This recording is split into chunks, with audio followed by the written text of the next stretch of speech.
I haven't been feeling well.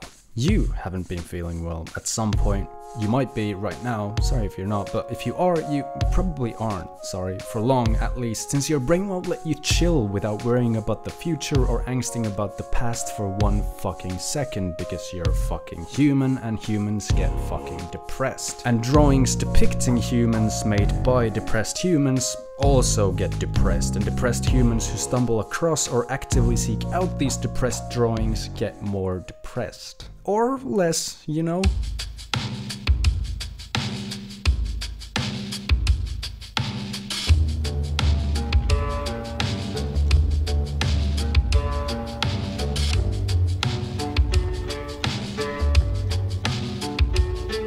In case that intro didn't already, this video may trigger you, since it covers some very heavy topics, obviously. Viewer discretion is advised, and angst is also advised, because it feels fucking good. So make yourself a cup of coffee like your Kaneki goddamn Ken, throw on some Lil Peep or Guts' theme or whatever the fuck you most listen to nowadays, and tell me, do you feel good right now? Consuming depressing entertainment while already feeling down is a phenomenon that I've been analyzing to the best of my ability for as long as I've been conscious about having this habit myself, though I'm yet to reach a proper conclusion for why we do this or what this phenomenon would even be called. Dwelling in sorrow and even self-pity to an extent is something a lot of us, or at least Shinji, can really relate to.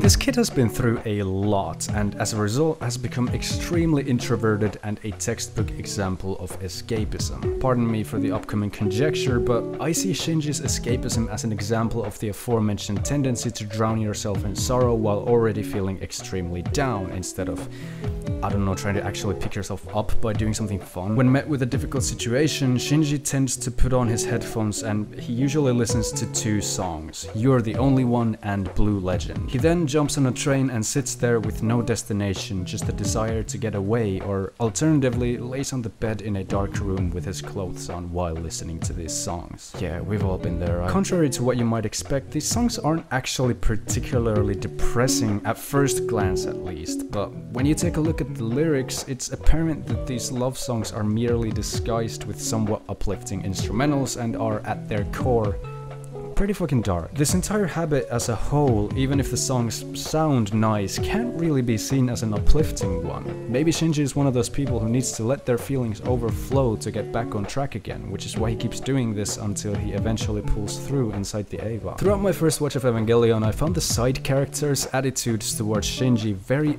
odd and frankly kinda insensitive. They're constantly calling him a loser, essentially. He's seen as a whiny little brat who only thinks of himself and can't get off his ass, but I had a hard time agreeing with this viewpoint, or seeing it as something I was even supposed to agree with. Maybe this is due to my tendency to usually like the protagonist by default, but I still don't see Shinji as a loser, quite the opposite actually. Sure, he is a crybaby, he barely manages to do the shit he's asked to do and disobeys orders, but the things these people, these adults, expect of him, a 14-year-old kid, obviously induce unimaginable levels of stress on top of the trauma and fear of rejection he's already fighting with. He was also essentially forced into the position he's in, and expecting a kid to just become a hero at the flick of a switch is really dumb. Granted, Shinji is a bit of a dunce too, I'll admit that, but you know who the biggest dunce of them all is? The 89% of viewers who haven't subscribed to my...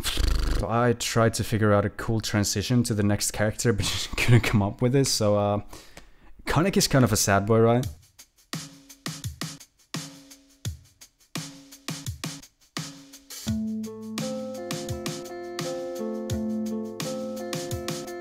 The thing about Kaneki is that while his experience of turning into a ghoul and going through torture, loss, life-threatening beatings, and a whole slew of traumatic events throughout the series, his depression ultimately originates from his ordinary past, from before he turned into a ghoul and got thrown into this fucked up game. This is a brilliant choice from Sui Ishida, because while everything Kaneki's gone through post-transformation absolutely haunts him, his sad childhood is still the heaviest burden he has to overcome, or at least learn to live with, and this makes the character infinitely more relatable and highlights the negative effects childhood trauma can bring out in adulthood. While it's possible, and I'd say even recommendable, to draw parallels between the over-the-top experiences anime characters go through and our own real-life experiences, It's nice that Tokyo Ghoul has relatable realism sprinkled in to make characters more intimate. Speaking of realism, did you know that Your Lie in April actually animates pianos correctly? Oh, and also the protagonist is like so fucking depressed.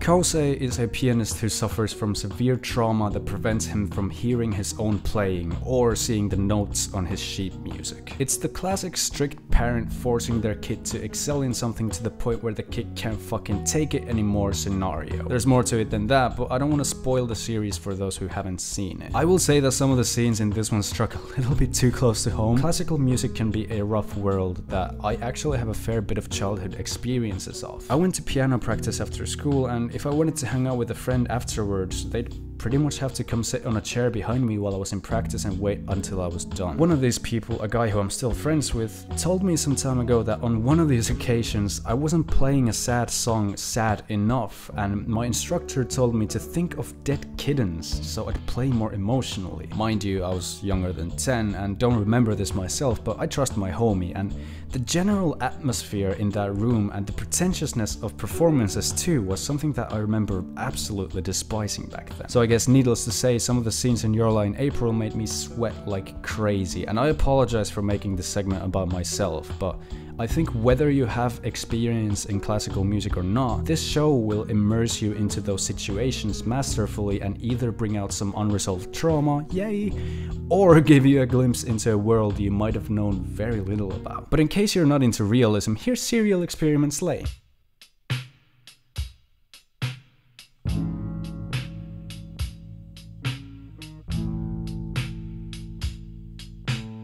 Analyzing Serial Experiments Lain is simultaneously fucking awesome and totally futile, because this show has so many layers. 13 of them. And any interpretation is as valid as the ones before it and after it. One thing's for sure though, Lain is not okay. The easy way to analyze it is to say, well, she is hallucinating, but I think that's always kind of a cop-out, although thinking among those lines tends to be my own first instinct with stuff like Lain. I think there's more to her character though, and much like Shinji, she practices escapism a lot. Lain doesn't have a real inner circle and is pretty disconnected from everything. Letters jump around on the blackboard when she's trying to concentrate in class, and her home is a very cold and dismissive one. Once she gains access to a computer though, a whole new world opens up to her, and this entire show, you've heard it a million times but I'll say it again, completely predicted what the rapid advancing of technology, the internet and social media was going to do to people in the future, and this shit came out when the internet was in its fetal stages. It's so easy to just disconnect from reality by connecting to the internet and get that sweet dopamine hit from whatever your preferred source on the internet is, and trying to figure out whether this bears more pros or cons is an extremely complicated discussion that polarizes people even today when pretty much everyone has a place like this in their apartment. But I don't think having an escape is a bad thing at all, quite the opposite. If you're in a situation or point in life where you don't have the mental or financial resources to work through your problems, having something that at least gives you a breather every now and then is crucial. And getting over problems alone is difficult, if not impossible, for most people.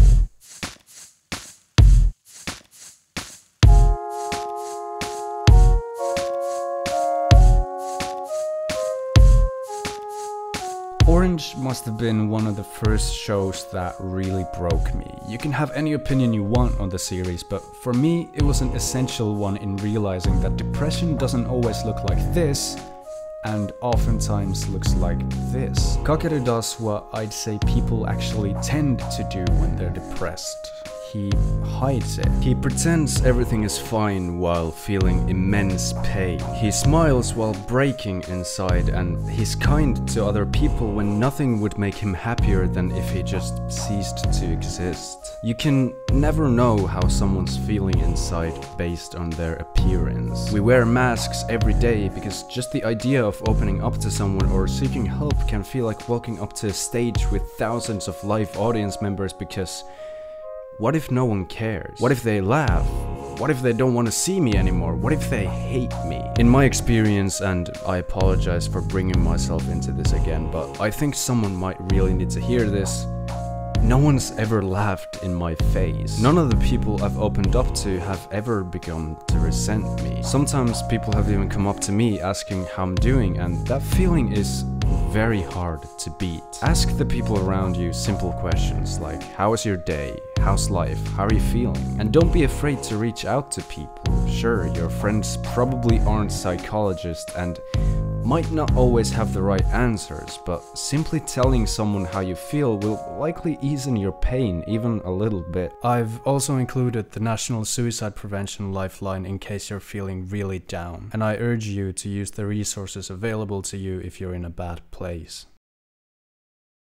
Okay, let's all take a breather. In through the nose, out through the mouth. I don't even know if that shit works, but I know that was a lot and potentially affected some people in a very, very strong way. So here's a picture of my dog to like cheer you up a bit.